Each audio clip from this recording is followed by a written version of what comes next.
Hello everyone. Om Shanti. एक बार महात्मा बुद्ध अपने शिष्यों के सामने एक रस्सी लाते हैं। उस रस्सी में 3 गांठ वो बहुत ज़ोर से लगाते हैं। फिर वो अपने शिष्यों से पूछते हैं कि इनमें ये 3 गांठें किस तरह से खोली जा सकती हैं, और वो ये भी पूछते हैं कि क्या ये रस्सी वैसी है जैसी ये पहले दिखती थी। तो उसमें से एक शिष्य बोलता है कि नहीं, ये तो हमारे देखने पर निर्भर करता है, हमारे नज़रिए पर निर्भर करता है कि ये रस्सी पहले जैसी ही है या फिर इसमें अब बदलाव आ चुका है या इसमें 3 गांठें लग चुकी हैं। दूसरा शिष्य कहता है रस्सी का आकार मूल रूप से तो वही है ये वही रस्सी, मगर अब इसमें 3 गांठें भी हैं। तो महात्मा बुद्ध कहते हैं कि ठीक है, तुमने बात सही कही, तो अब इन गांठों को खोला कैसे जाए। तो महात्मा बुद्ध रस्सी को दोनों तरफ से खींचने लगते हैं। तो पूछते हैं वो अपने शिष्यों से कि क्या इस तरह से खींचने से ये गांठें खुल जाएंगी। तो शिष्य कहते हैं नहीं, ये अगर हम इस तरह से खींचेंगे तो ये गांठें तो और टाइट होती जाएंगी और सख्त हो जाएंगी, और इनको तो खोलना और मुश्किल हो जाएगा। तो फिर वो काफ़ी संतुष्ट होते हैं अपने शिष्यों के उत्तर से। तो फिर वो अपने शिष्यों को इससे एक सीख देते हैं। कहते हैं कि ठीक इसी तरह से हमारे जीवन में भी होता है। जब हमारे जीवन में कोई परिस्थिति आती है या कोई बात आती है, तो हमें उसको सुलझाने से पहले उसके मूल रूप को समझना ज़रूरी है कि ये बात, ये प्रॉब्लम, ये रिश्ते में गांठ जो मेरे जीवन में आई है, इसका मूल रूप से कारण क्या है। क्योंकि बिना कारण जाने, बिना सोचे समझे यदि हम उसको खींचते चले जाएंगे तो वो गांठें और मजबूत होती चली जाती हैं। और वो खींचते हम कैसे हैं? अपनी सोच से, अपने रिएक्शन से। तुरंत से हम रिएक्ट कर देते हैं बिना सोचे समझे, बिना ये जाने कि इसका मूल कारण क्या है, क्यों आई ये प्रॉब्लम, क्या वजह थी, क्या सच में ये ऐसा होना सही है, क्या सही में मुझे ये प्रॉब्लम कुछ सिखाने आई है, क्या वजह है इसके पीछे। जब हम इन बातों पर थोड़ा सा विचार करते हैं, थोड़ा सा धैर्यता लाते हैं, तो हमें इसका समाधान ज़रूर मिलता है।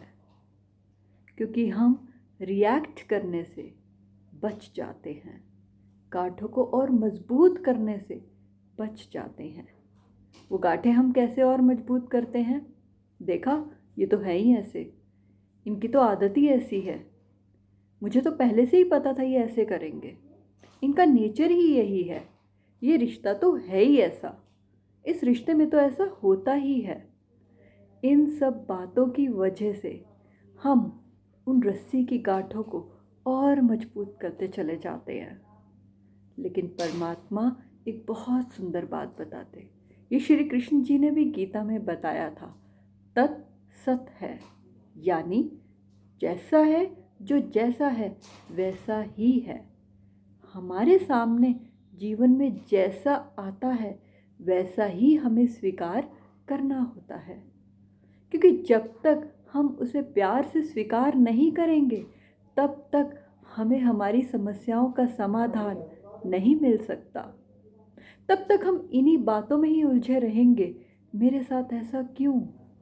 क्योंकि मूल कारण जाने बिना ही हम रिएक्ट करते चले जाएंगे। इसीलिए श्री कृष्ण जी ने गीता के एक श्लोक में बोला था, तत्सत है, जो जैसा है वो वैसा ही है, उसे एज इट इज़ हमें स्वीकार करना होगा।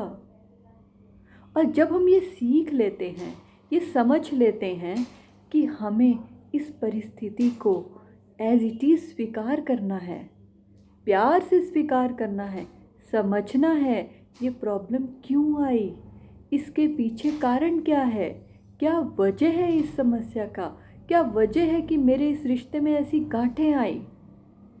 जब हम ये समझने लगेंगे तो वो गांठों को खोलने की कोशिश हम कर पाएंगे।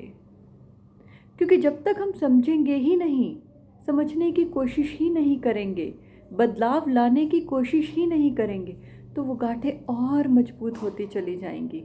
और फिर जब वो ज़्यादा लंबे समय तक बीतती चली जाती हैं तो उनको खोलना और मुश्किल होता चला जाता है।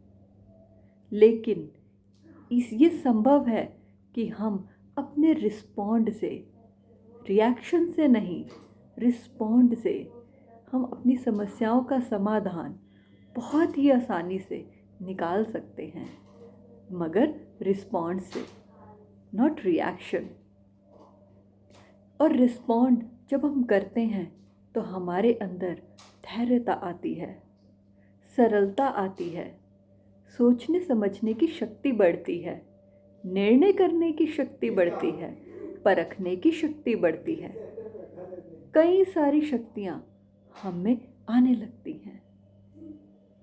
हमें ये समझ में आने लगता है कि मुझे किस बात को किस रीति से हैंडल करना है, किस तरह से मुझे किस रिश्ते में प्यार से चलना है, किस रिश्ते को मुझे कैसे अपनी समझदारी से चलना है, समझ कर चलना है, संभल कर चलना है।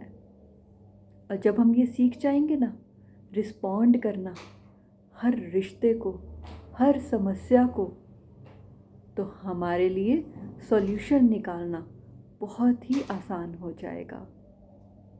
फिर शायद हम उन गांठों को समझकर खोल पाएंगे बहुत ही आसानी से। इसलिए परमात्मा कहते, हमेशा शुभ भावना, शुभ कामना रखो, क्योंकि इसका फल अवश्य मिलता है। अवश्य मिलता है हमें शुभ भावना, शुभ कामना का फल।